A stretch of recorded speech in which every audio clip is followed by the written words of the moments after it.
નમસ્કાર, super six સાથે હું છું નીરુ। સાંજે 6 વાગ્યા સુધીના 6 મહત્વપૂર્ણ મુદ્દાઓની વાત કરીશું સુપર સિક્સમાં।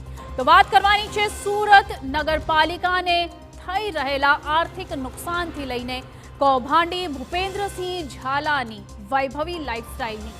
વાત કરવાની છે કરોડોની માછલીની ઉલટી સાથે પકડાયેલા આરોપીઓથી લઈને જેલમાંથી છૂટેલા કેદીના ડાન્સની। પરંતુ સૌપ્રથમ નજર કરીએ આજના 6 મુદ્દાઓ પર।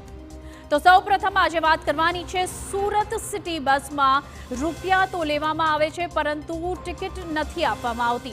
વિપક્ષના નેતાએ કરેલા રિયાલિટી ચેકમાં એસએમસીને થઈ રહેલા નુકસાનનો થયો છે પર્દાફાશ। બીજા મુદ્દામાં વાત કરીશું બીઝેડ ગ્રુપના સીઈઓ ભૂપેન્દ્રસિંહ ઝાલા હાલ તો ભૂગર્ભમાં છે પરંતુ તેમની જાળમાં જે ફસાયા છે તે રડી રહ્યા છે। તેમના વૈભવી ઘર અને કારના કાફલાને જોઈને કોઈ પણ દંગ રહી જશે। આજે ત્રીજા મુદ્દામાં વાત કરવાની છે ભાવનગરના મહુવા નજીકના પિંગલેશ્વરના દરિયા કિનારેથી કરોડોની માછલીની ઉલટી સાથે આરોપીઓ ઝડપાયા છે તેની। આખરે આ માછલી કેમ આટલી કિંમતી છે તેની પણ કરીશું વાત।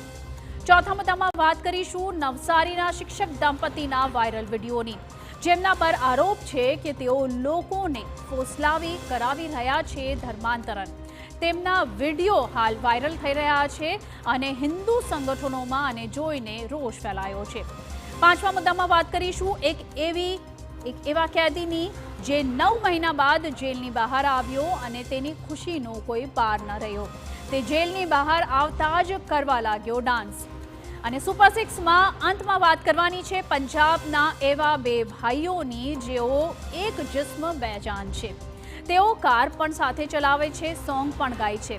જન્મ સમયે જૈવિક માતા પિતા દ્વારા તેમને ત્યજી દેવામાં આવ્યા હતા પરંતુ આજે તેઓ લોકો માટે રોલ મોડલ છે। તો આવો શરૂઆત કરીએ